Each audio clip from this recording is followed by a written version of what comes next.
Hola, hola, ¿cómo están? Bienvenidas al webinar de la semana 7 del reto de la lectura de la Biblia a la palabra. Este es las lecturas que corresponden al año 2021. Este es nuestro cuarto año, creo, haciendo el reto de la lectura de la Biblia. Y realmente hemos hecho muy pocas modificaciones, pero claro, ¿no? Como está hecho a mano, literalmente, este, cambian las fechas, ¿no? A veces. Entonces, si tú estás viendo esto en el 23, pues probablemente te va a servir muchísimo porque sirve de todas maneras, aunque las lecturas cambian un poquito. Pero puedes descargar tu plan en vamosalapalabra.com y una de las maravillas de este plan es acuérdate que hoy leemos lo de hoy. Si tú estás retrasada, hoy leemos lo de hoy. Así nos ponemos el hábito. Hoy leemos lo de hoy, ¿no? Si no haces ejercicio, haz de cuenta que tenías el hábito de hacer ejercicio, luego lo pierdes por un mes. No, el día que vuelves a empezar, no dices, como no hice un mes, ahora voy a hacer el ejercicio de todo un mes el mismo día. ¿Verdad que no? Nadie en sus 5 sentidos haría eso. Entonces nosotras no lo vamos a hacer así. Entonces hoy leemos lo de hoy, no dices voy retrasadísima y ahora. Entonces siempre traes esa sensación de voy retrasada, voy retrasada, voy retrasada. Entonces no, nos deshacemos de eso, quitamos la culpa y hoy leo lo de hoy. Hoy leemos lo de hoy. Si tú estás apenas viendo de esto, apenas alguien te acaba de compartir o de sin querer tocaste, le diste play a este video y dices, ¿qué es esto? ¿De qué se trata? Ve a nuestro sitio web vamosalapalabra.com, descarga el plan y hoy empieza a leer lo de hoy. O sea, hoy dices, ¿qué día es hoy? Hoy es 21 de octubre. Entonces, hoy leo números 20 al 23 y Primera de Corintios del 5 al 6. Ajá, así funciona. Y siempre hay un plan. Entonces, si estás viendo este video años después, al futuro, haz lo mismo. Hoy leemos lo de hoy, no importa qué plan estemos haciendo, ¿ok? Entonces, bueno, vamos a ver, esta es la semana 7, ajá. Esta semana vamos a leer el lunes 19 de octubre, números 11 al 15 y Primera de Corintios 1 y 2, el martes 20, números 16 al 19 y Primera de Corintios 3 y 4, el miércoles 21 de octubre, números 20 al 23 y Primera de Corintios 5 al 6. El jueves, números 24 al 27 y Primera de Corintios 7, 8. El viernes, números 28 al 31 y Primera de Corintios 9 al 10. Y el sábado, números 32 al 36 y Primera de Corintios 11. Les repito, el plan está en vamosalapalabra.com. Ahí lo pueden descargar. Pero bueno, vamos a orar en esta mañana para empezar. Y quiero empezar con esta oración que tenemos en Colosenses. Tenemos esta oración. Señor, te damos gracias y no ceso de orar por las mujeres que están haciendo este reto de la lectura de la Biblia, Señor. Te pido por cada una de nosotras que seamos llenas del conocimiento de tu voluntad en toda sabiduría e inteligencia espiritual. Señor, ayúdanos a tener mayor conocimiento de tu voluntad a través de tu palabra, Señor. ¿Para qué? Para que andemos como es digno de ti, Señor, agradándote en todo y llevando fruto en toda buena obra y creciendo en el conocimiento de Dios. Fortalécenos a medida que leemos tu palabra, Señor, con todo poder, conforme a la potencia de tu gloria, para que abundemos en paciencia y longanimidad, con gozo, Señor, dando gracias al Padre que nos ha hecho aptos para participar de la herencia de los santos en la luz. Gracias, Señor, que nos has librado de toda la potestad de las tinieblas y nos has trasladado al reino de tu amado Hijo, en quien tenemos redención por tu sangre, así como lo leímos en Levítico y en Hebreo, Señor. Gracias. Gracias porque en Cristo tenemos perdón de pecados.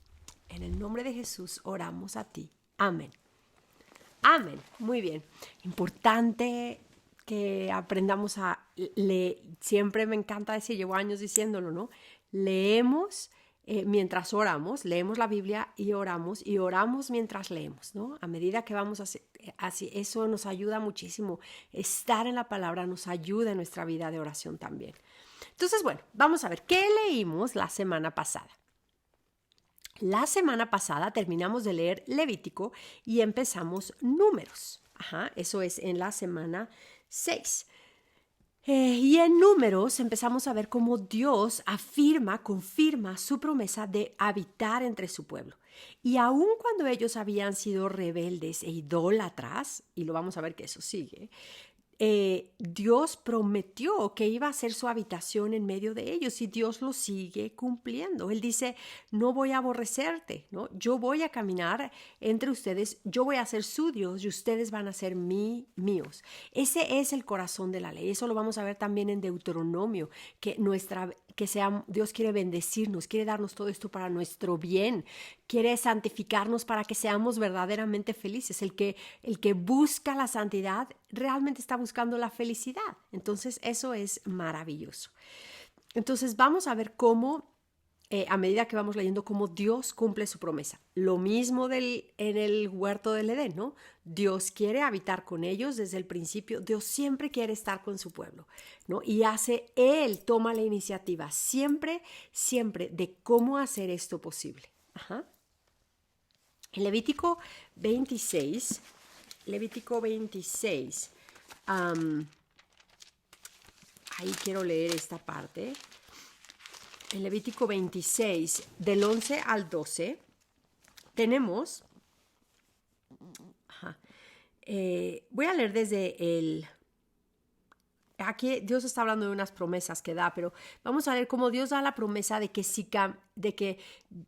y vuelve a confirmarlo, ¿no? Es esto que les estoy diciendo. Dice en el 11 y 12, pondré mi morada en medio de ustedes y mi alma no los abominará, y andaré entre vosotros y yo seré vuestro Dios y vosotros seréis mi pueblo. Yo, Jehová, nuestro Dios, que os saqué de la tierra de Egipto, para que no fueseis siervos, y rompí las coyundas de vuestro yugo, y os he hecho andar con el rostro erguido. Gloria a Dios.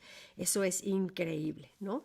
Entonces hay promesas eternas que son de la iglesia, porque ahora en Cristo somos herederos de esas promesas. Lo leímos en Gálatas y lo leímos en Hebreos también, ¿no? Entonces, bueno, en las cartas de Juan, las 3 cartas de Juan que leímos la semana pasada, leímos también acerca de la santidad de Dios. Dios sigue insistiendo, ¿no? Desde el Antiguo hasta el Nuevo Testamento, Dios es santo y hay un problema grave que es el pecado en el corazón del hombre, y Dios a través del sistema sacrificial provee una manera posible para que el hombre pueda tener una comunión con Dios y que Dios quiere habitar con él. Pero eso fue temporal, era una solución temporal al problema del pecado. Entonces Dios, a través de Cristo, el perfecto Cordero de Dios, que muere, el perfecto mediador, el perfecto sacrificio y el perfecto sumo sacerdote, recibe la ofrenda de Cristo, de la vida de Cristo, y entonces hay una manera de lidiar con el pecado de fondo. Él nos da un nuevo corazón, nacemos de nuevo, como lo leímos en Juan. Entonces, Dios en estas cartas vemos esta insistencia otra vez sobre lo mismo. Dios es santo y hay pecado, y no digas que no hay pecado, dice Juan, en tu vida, porque te engañas a ti mismo y entonces estás diciendo que Dios es mentiroso, porque Dios dice que sí estás en pecado, que sí hay pecado en ti, y eso es glorioso, porque a lo mejor después de haber leído Levítico dices, ¿quién va a poder ser salvo? ¿Quién puede cumplir estas reglas? Tantas leyes, nadie. Y eso es exactamente la pregunta que te debes de hacer, porque dice Gálatas que es la ley la que nos lleva a Cristo. Entonces, cuando esa sensación de no puedo, jamás lo podré hacer, jamás, eso es exactamente lo que la ley quiere hacer. Para eso la dio Dios, para ver nuestra incapacidad, y entonces decimos, ok, necesito a Cristo.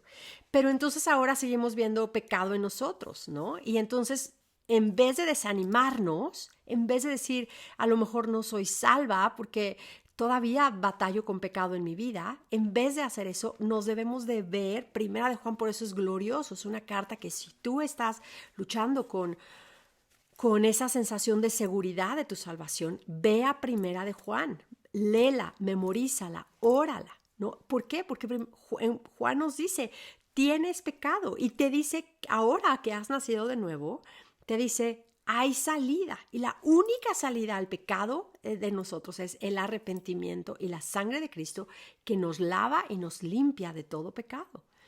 Entonces, es de verdad impresionante lo maravilloso que es leer esta carta, haber leído esta carta después de haber leído Levítico y Hebreos. Ajá.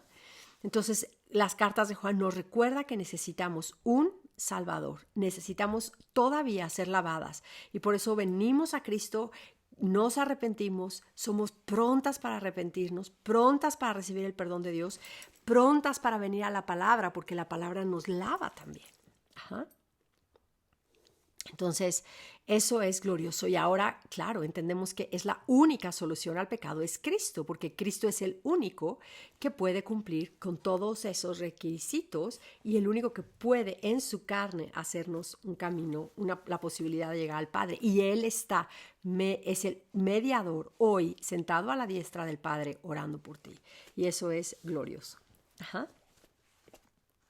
Entonces, bueno, también en estas tres cartas de Juan vemos cómo también continúa esta insistencia de Dios separando lo limpio de lo impuro, ¿no? Y un pecado no arrepentido nos va a contaminar y no nada más a nosotros, sino al campamento, como era en el Antiguo Testamento, ¿no?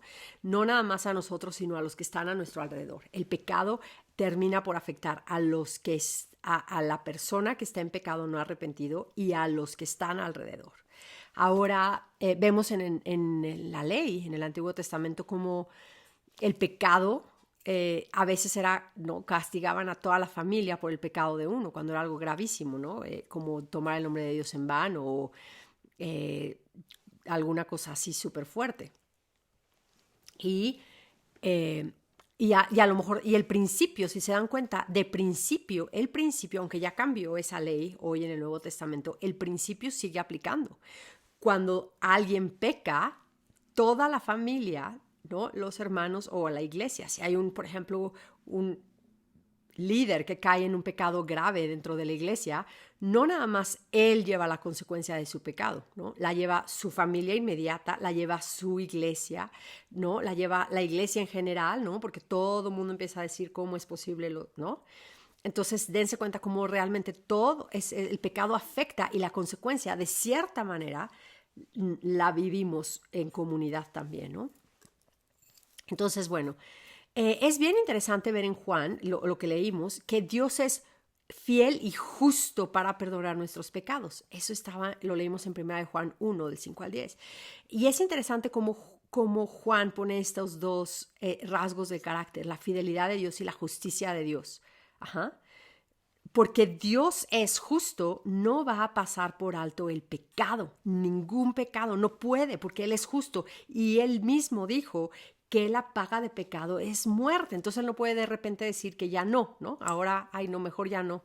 No, Él es justo y no va a pasar por alto el pecado de nadie.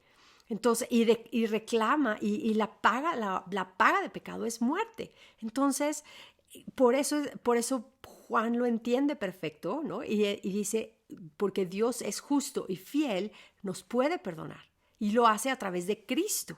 A través de Cristo recibimos la justicia de Dios implantada en nosotros y el perdón de Dios también. Es de verdad glorioso, ¿no? Entonces esto es de verdad lo máximo, lo máximo. Él derramó su sangre para la remisión de nuestros pecados. Dios entonces vemos que es fiel y justo para perdonar nuestros pecados. Ajá. Entonces no sigamos tratando de esconder nuestros pecados, no sigamos pretendiendo que no importa o que Dios no va a hacer nada al respecto de ellos. Acuérdense que la única salida de nuestros pecados es confesarlos y arrepentirnos y creer que la obra de Cristo es capaz de lavarnos y limpiarnos de todos nuestros pecados. Ajá. La única manera de salir limpios de todos los enredos pecaminosos que nos hemos metido, del lodazal del pecado, es literalmente venir a Cristo, correr a la cruz. Así que hoy mismo, si tú estás escondiendo algún pecado en tu vida, hoy es el día del arrepentimiento. No esperes más. Hoy corre a Cristo. Hoy confiesa tu pecado, arrepiéntete y ven. Él es fiel y justo para perdonarnos y limpiarnos de todo pecado.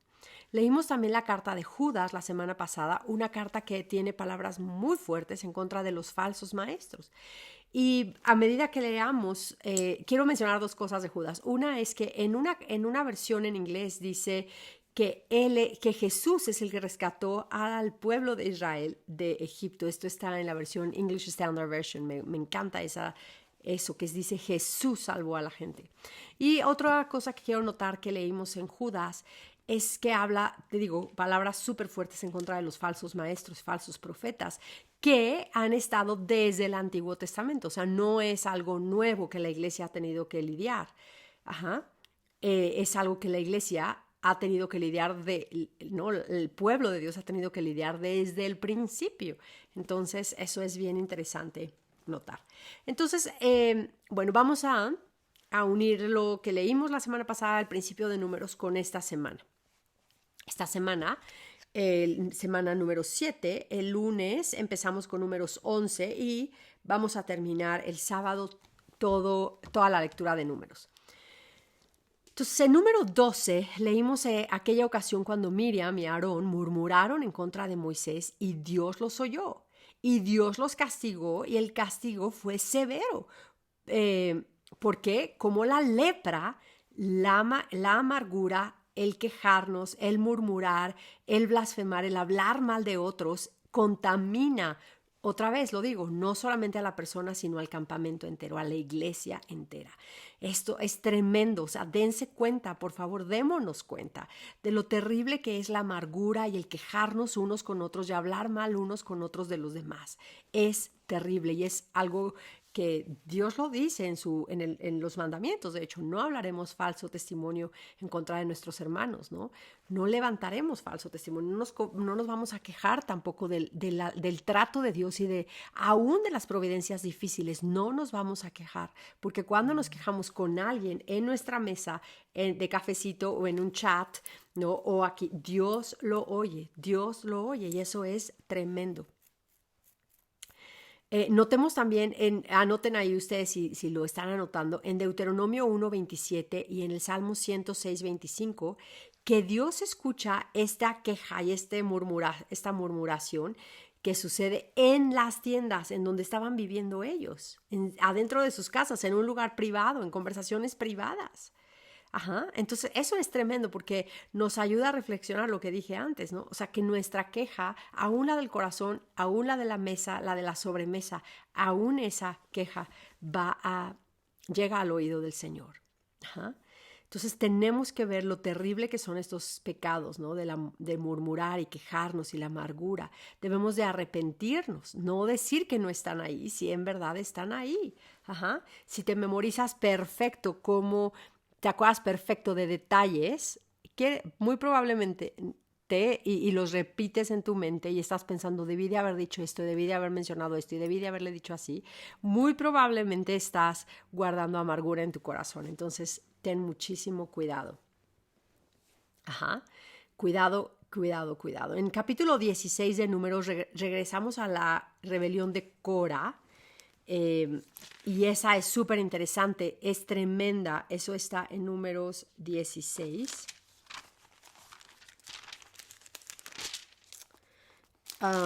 Esa también va a estar Coré, lo dije en inglés, perdón, Coré. Hijo, Coré. Esa es tremenda porque después en Deuteronomio, cuando lleguemos a Deuteronomio, vamos a ver que hace referencia a Moisés en ese gran discurso que es Deuteronomio, hace referencia a esto, pero no menciona ni siquiera el nombre de Coré, de lo grave que fue esta rebelión. Coré en su ensimismado, lleno de sí mismo, quiso tomar por la fuerza lo que Dios le había dicho a su pueblo que no iba a poder tener, ¿no? Y entonces él y todos los que estaban con él perdieron todo, es terrible. Ajá, él estaba tan lleno de sí mismo y se sintió fuerte porque tenía a 250 hombres de influencia apoyándolo. Ajá. Y en su orgullo se atrevió a decir lo contrario a lo que Dios había dicho. Eso está tremendo. Él dijo, esta gente está limpia, ¿no? Y Dios está con nosotros. Mentira, mentira. Ajá. Coré fue un falso maestro, un falso profeta y llevó a al pueblo de Dios a un lugar, a un camino en donde se toparon con la venganza del Señor, literal, ¿no? Era un falso evangelio, una falsa esperanza y lo perdieron todo. Lo perdieron todo. Y tengamos muchísimo, muchísimo cuidado. Judas lo vuelve a repetir, ¿no? Tenemos muchas advertencias también en todos los profetas, lo vamos a ver en contra de los verdaderos profetas, hablando de los falsos profetas, y también lo vamos a ver en el Nuevo Testamento, ¿no? Entonces es de verdad tremendo. Y cuidado, cuidado, cuidado, señoras, más mujeres, por favor, más ahora, más ahora. La propagación de falsos maestros es más fácil ahora. Más fácil que nunca, porque cualquier mujer, cualquier hombre puede abrir un canal de YouTube, una cuenta de Instagram y ¡boom!, ¿no? Se va para adelante como un falso maestro, con que junte 250 personas de influencia, como lo hizo Coré, puede ganar, ¿no? Les vuelvo a recordar, algo que para ustedes que sepan es que no estoy yo solita de mis propias fuerzas ni haciendo estos webinars, ni el podcast Mujeres de la Palabra. Todo esto está bajo la autoridad de nuestra iglesia, que está bajo una denominación, está todo muy bien protegido. No soy una mujer yo estoy encargada como de todo esto en español, pero escribo el plan, todo, pero todo bajo una. O sea, no soy yo, Becky Pleo, que decidí hacerme solita yo misma maestra, ¿no? Entonces, tengamos mucho cuidado. Tengan cuidado, mujeres, de a quién siguen en Instagram. Si es una mamá que tiene 3,000 seguidores y tiene un bebé de 1 año y está enseñando acerca de cómo ser mamá, cuidado, ¿no? Necesariamente no hay ningún fruto en su vida que puedas ver de cómo está haciéndolo. No sabes su matrimonio, no conoces nada. Aguas, cuidado. Las falsas maestras y las falsas profetas abundan, terrible. A la palabra, de verdad. Y no tengamos miedo de decir esto no. Ahora, en Números 20 vamos a llegar a otro evento importantísimo, que es la historia de Meriba. Déjenme ver que lo estoy diciendo bien. Perdón, que digo luego los nombres mal. Saben que leo, ni para qué les cuento, pero leo mi Biblia en inglés y el webinar los escribo en inglés porque se los mando a mi pastor cada semana y él los lee y no lee en español él, entonces lo escribo en inglés y ya lo voy leyendo en español aquí, pero entonces luego tengo el problema que menciono mal los nombres en español, o sea, no, muero de la pena, pero llegamos aquí a el capítulo 20 y llegan aquí a las aguas no encuentro el nombre, pero a las aguas de Meriba. Y es tremendo, ¿no? Aquí no hay agua para ellos, ¿no? Y vemos en Deuteronomio vamos a leer que Dios les dice, Moisés está diciendo al pueblo a través del sermón de Moisés en Deuteronomio, cuando llegamos, les va a decir, yo los llevé por el desierto y los hice tener hambre y los hice tener sed para ver qué es lo que estaba en su corazón. Y aquí vemos, aquí están en el desierto, llegan al agua, llegan aquí, tienen sed, y Dios los está probando para ver qué hay en su corazón y no pasan la prueba, ¿no? No pasan la prueba. Se quejan otra vez, están murmurando otra vez. Moisés ya acabó, ya dice, ya no puedo, ya. Y entonces, en vez de hablarle a la roca, como Dios le había mandado que lo debería de hacer, él le pega a la roca doble vez y entonces sale agua, y eso es la desobediencia que impide que Moisés entre a la tierra prometida.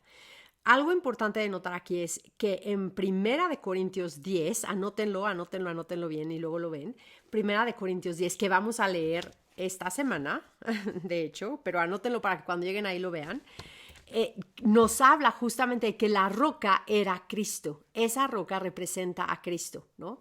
Y Cristo también, vean este paralelo, Cristo también ellos estuvieron 40 años en el desierto y ahí fueron probados, tuvieron hambre y sed y fueron probados. Y Jesucristo estuvo 40 días en el desierto y tuvo hambre y tuvo sed y fue probado. Los israelitas fallaron la prueba, Cristo obviamente no la falló y entonces es el nuevo Adán. Es otra cosa más que gloriarnos y que entender en esto, ¿no?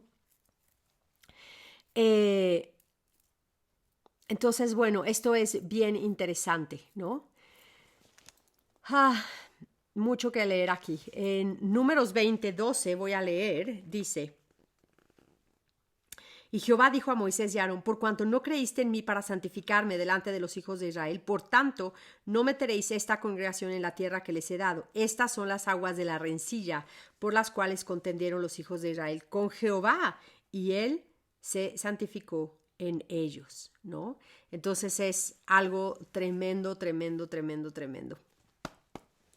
Aquí es en donde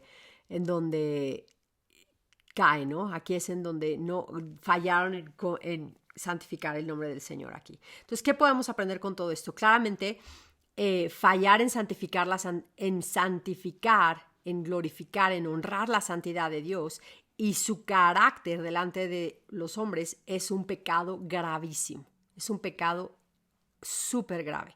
No tomemos el nombre de Dios en vano, ¿no? No tomemos el nombre de Dios en vano.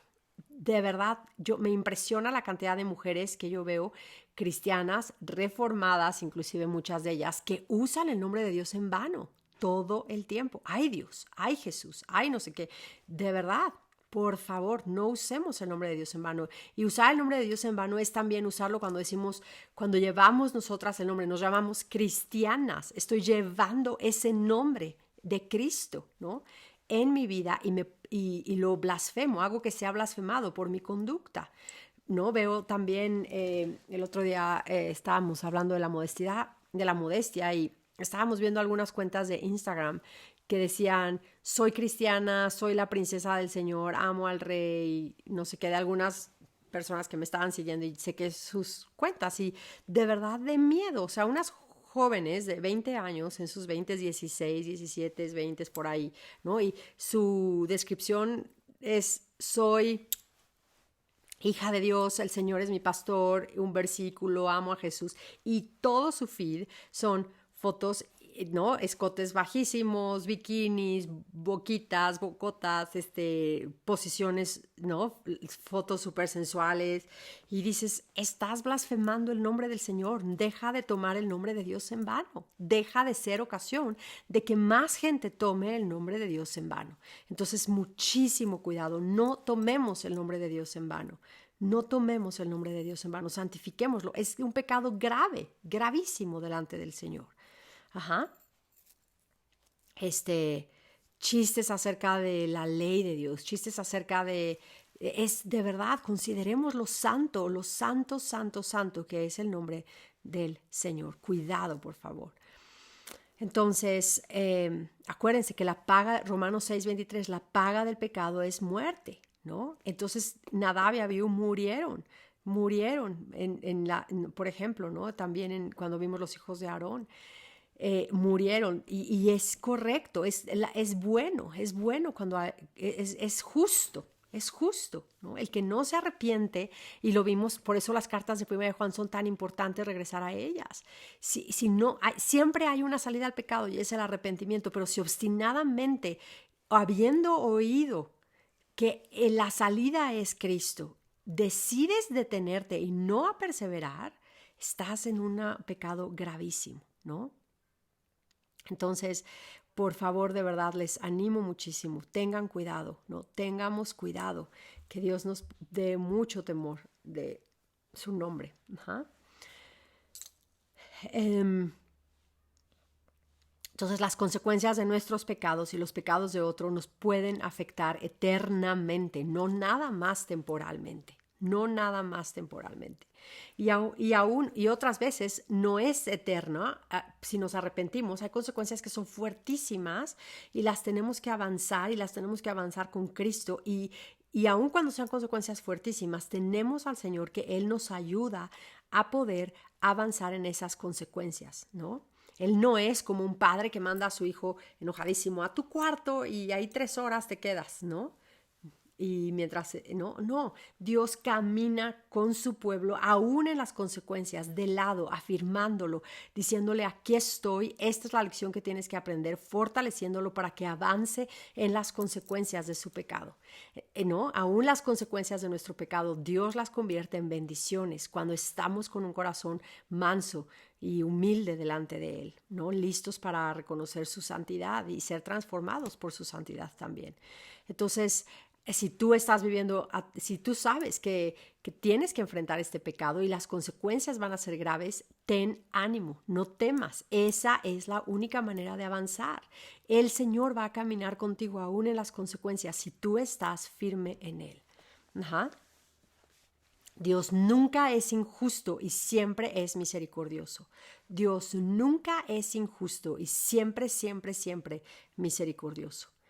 En el capítulo 21 de Números leemos también que lo de la serpiente de bronce, que es importantísimo, que no están todos siendo mordidos por serpientes, muchos están muriendo y Dios le dice a Moisés, levanta esta serpiente y cualquiera que la voltee a ver va a ser librado de la muerte. Es un pasaje interesantísimo en Números 21, ¿no?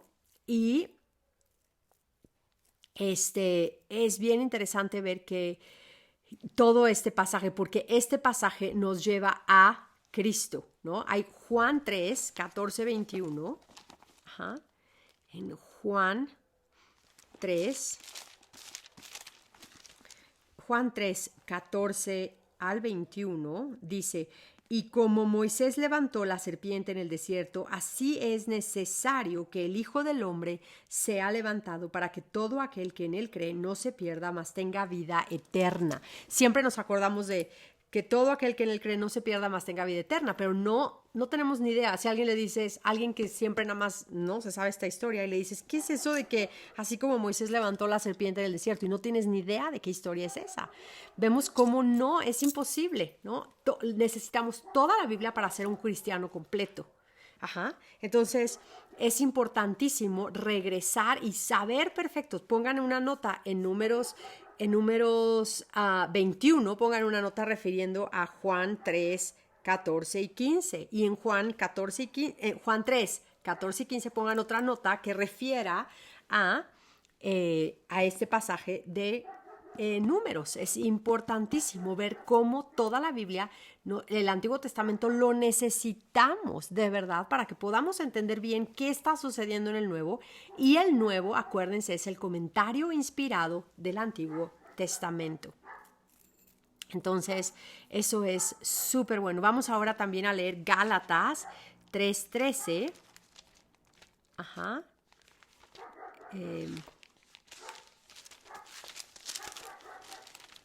Gálatas 3:13 dice, y la ley, acá, Cristo nos redimió de la maldición de la ley, hecho por nosotros maldición, porque escrito está, maldito todo aquel que es colgado en un madero. Cristo fue levantado en el madero, en la cruz. Ajá. Entonces ahí lo vemos. Y 2 Corintios 5:21, que vamos a leer en 2 semanas. 2 Corintios 5:21 dice, al que no conoció pecado, por nosotros se hizo pecado para que nosotros fuésemos hechos la justicia de Dios en él. Importantes pasajes. Entonces, vemos que todo esto va a ser bien importante que entendamos, ¿no? Entonces, todo esto es maravilloso porque vamos viendo cómo de verdad es toda la Biblia nos cuenta una historia de redención en el que el personaje principal es Cristo. Entonces, cuando leemos la Biblia, no debemos de una manera de saber que estamos no leyéndola bien es si todo es qué significa este pasaje para mí. Si se dan cuenta, este es nuestro séptimo webinar y si se dan cuenta ni siquiera un milisegundo he dicho ¿qué quiere decir esto para ti? ¿No? ¿Cuál es tu interpretación? ¿Verdad que no? No. Que el significado lo da el autor y el autor quiere, no es un posmodernista. Dios nos da el significado, nos da las sombras y nos da la luz, ¿no? Acuérdense que el Nuevo Testamento es esa linterna que nos alumbra exactamente en las sombras del Antiguo Testamento. El Nuevo Testamento nos ayuda a entenderlo. No es qué significa para mí. Yo no soy la autoridad, yo no tengo la capacidad de darle mi propia interpretación a la Biblia. Tengo que dejar que la Biblia se interprete a sí misma y que los pasajes que son más claros nos traigan luz sobre los pasajes más difíciles, más oscuros. Entonces, eso es interesante. El pasaje de Números 21 con la serpiente y que Moisés la pone y que todos tienen que ver. Es un pasaje raro. Es un pasaje que dices, ¿qué está pasando aquí? No entiendo cómo Dios pide a Moisés que haga eso. Pero nos está apuntando a algo que iba a venir. Y ahora el Nuevo Testamento nos enseña exactamente qué significaba eso, por qué tuvo que ser así. Y amplía y lo hace más glorioso, porque ahora vemos que cuando vemos a Cristo podemos ser rescatados de las garras de la serpiente, de la mordida de la serpiente que es muerte eterna. La serpiente siendo el diablo. Entonces, de verdad eso es bien importante. Leemos también que... ¿Qué más? Ok, vamos a ver también en Números cómo Moisés va a enviar los espías a la tierra prometida y le van a reportar qué es lo que está pasando. La mayoría van a regresar diciendo de sus miedos y una situación imaginaria, pero los que sí confían en la palabra de Dios, a pesar de los obstáculos que ven, son los que van a ser bendecidos. Entonces, esto es bien importante porque vamos a ver también cómo ellos no estaban, no, sí podemos nada más así, o sea, ellos veían la promesa y decían, sí, está horrible, pero Dios lo ha prometido, tenemos que obedecer, ¿sí? La promesa de Dios no nos lleva a orar más gritos y más reclamos de promesas y así, las promesas de Dios, el ver la promesa de Dios y creer la promesa de Dios nos lleva a mayor obediencia, no me voy a angustiar, no me voy a afanar, porque Dios ha dicho que Él sabe de qué cosas tengo necesidad. ¿Sí? Entonces voy a obedecer y no voy a estar afanada, sino que voy con toda oración y súplica a presentar mis peticiones delante de Dios, ¿no? Con acción de gracias. Entonces vemos el paralelo, es importantísimo. Vamos a leer varias oraciones que Moisés hace en Números 14, por ejemplo, por su gente, que es bien importante, nos ayuda. Acuérdense, la Biblia es el mejor libro que nos enseña a orar. Los salmos principalmente, pero no solamente los salmos. Moisés ora siempre con las promesas de Dios en su boca.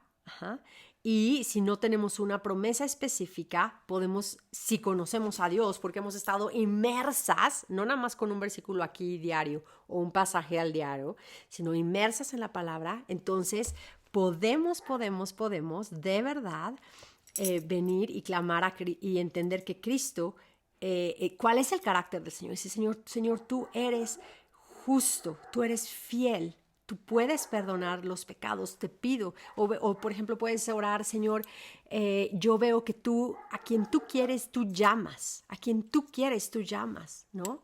Que no hay nadie imposible para ti. Señor, haz lo que tengas que hacer para traer a mi hijo a tus pies, ¿no? Haz lo que tengas que hacer para que esta persona venga a Cristo, ¿no? Por ejemplo. Entonces, eso es maravilloso. Y claro, ¿no? Si queremos crecer en nuestra vida de oración, tenemos que estar inmersas en la palabra de Dios. No podemos vamos a vivir una vida cristiana del tamaño que leemos la palabra, ¿no? Y es verdad, piénsalo, es verdad. Si tú lees un versículo al día, tu fe va a ser de este tamaño, tu entendimiento de Dios va a ser de este tamaño. Y cuando vengan las pruebas enormes, vas a sentirte deshecha porque de verdad no tienes nada, nada, nada de fuerza en ti. Ajá. Es como cuando alguien está súper enfermo de una enfermedad grave, un cáncer ya terrible, están súper enfermos y les da una gripita. ¿Qué pasa? Les da gravísimo y se pueden morir de la gripa, ¿no? Porque estaban completamente débiles. Es lo mismo, si tú estás alimentándote de una manera anoréxica de la palabra de Dios, cuando lleguen las pruebas y las tentaciones, no vas a sobrevivir porque tú misma te estás alimentando de una manera mediocre. Teniendo toda la palabra de Dios a tu disposición, escoges no venir. Entonces, si eso es lo que has hecho, no se trata de más fuerza de voluntad, se trata no, nadie comemos lo que, ¿no? El desayuno, comida y cena rica porque tenemos muchísima fuerza de voluntad, ¿verdad? Comemos porque tenemos hambre, comemos porque lo necesitamos. Y eso es de verdad importantísimo, muy, muy, muy importante. Entonces, veamos, todo esto va a ser increíble, ¿no? En Primera de Corintios vamos a ver cómo Pablo explica el Evangelio y el poder de el Evangelio en los primeros 4 capítulos. Después habla problemas en la iglesia que están bien arraigados en el haber fallado, haber guardado los 10 mandamientos, ¿no? Hay idolatría, hay inmoralidad sexual, hay hablar mal del prójimo, ¿no? No hay amor entre ellos. Tremendo. ¿Cuál es la solución? Siempre, siempre Cristo, siempre el mensaje del Evangelio. Un mensaje del Evangelio que no está diluido en agua, no está diluido en Dios te acepta como sea, ven ya. No, es Dios te acepta como eres ahorita, pero al instante va a reclamar todo de ti y tu vida va a ser transformada y a lo mejor vas a perder tu trabajo, tu familia, tus amigos, porque Él va a venir a deshacer tu vida, ¿no? No te va a dejar como estás. Entonces el mensaje del Evangelio no diluido tiene potencia, un Evangelio robusto, un mensaje bien cimentado en todo el consejo de Dios. Es lo que necesitamos como iglesia. Entonces vamos viendo otra vez como este hilo, ¿no?, conductor durante toda esta historia de redención es Cristo. Cristo y su perfecto sacrificio, su vida, su muerte y su resurrección. Ajá. Así que a medida que sigamos leyendo, vamos a ir entendiendo cómo Cristo es el único camino al Padre. Ajá. Gloria a Dios por una redención tan grande. Gloria a Dios que no nada más ha abierto el mar rojo para que caminemos en tierra firme, ¿no?, de la esclavitud a la tierra prometida, sino que ha abierto un camino a través de Cristo hacia el Padre, ¿no?, y a través de su sangre, y hemos sido bautizados en esas aguas. Entonces, que Dios nos ayude. Bueno, vamos a terminar orando 1 Corintios 10. Una oración basada en 1 Corintios 10. Señor, te damos gracias por las cosas escritas en tu libro. Gracias por las cosas que le han pasado a nuestros hermanos y hermanas antes que nosotros, para que aprendamos a no desear todo lo que es malo como ellos lo hicieron. Señor, qué lección tan difícil. Ayúdanos a poner atención, a leer atentamente, a de verdad poner atención y a desear obedecerte y a depender de ti para nuestra obediencia. Señor, ayúdanos que cada vez que enfrentemos tentaciones vengamos a la roca que es Cristo, a la roca que es más alta que nosotros, a la roca inamovible, a la roca de los siglos, Señor. Perdónanos, Señor, por toda la idolatría en nuestras vidas. Perdónanos por los pecados graves de murmuración y queja. Perdónanos, Señor. Perdónanos por la amargura, Señor. Tú eres fiel y justo, Señor, y confiamos en tus promesas. Y tu palabra dice que tú nos vas a ayudar, Señor, para cuando somos tentados a caminar victoriosamente. Que nos vas a dar una manera de escapar y salir de esas tentaciones, Señor. Ayúdanos a perseverar, Señor. Ayúdanos y fortalécenos, Padre, con tu palabra, con los sacramentos de la iglesia, con el poder del Espíritu Santo, para que podamos resistir todos los ataques del enemigo, Señor, para que huyamos de la idolatría, Señor. Ayúdanos a discernir las cosas que vienen a nosotros. Ayúdanos a discernir qué es lo que nos conviene, Señor. Qué es lo que de verdad nos ayuda a construir nuestras vidas. Ayúdanos, Señor, a no buscar nuestro propio bien, sino el de nuestros vecinos. Señor, ayúdanos, el de nuestro prójimo. Ayúdanos a ser intencionales, Señor, a buscar oportunidades. Ayúdanos, Padre. Ayúdanos, Señor, te lo pedimos. Atráenos a tu palabra para que conozcamos a Cristo más profundamente. Ayúdanos a crecer en humildad, Señor, para que seamos imitadores de Cristo. Te lo pedimos en el nombre de Cristo Jesús, en quien hay salvación para todos los que se arrepienten. Amén. Amén. Muy bien, pues muchísimas gracias por escuchar este webinar. Espero que sea de muchísima bendición para ustedes y que el Señor las bendiga. Gracias.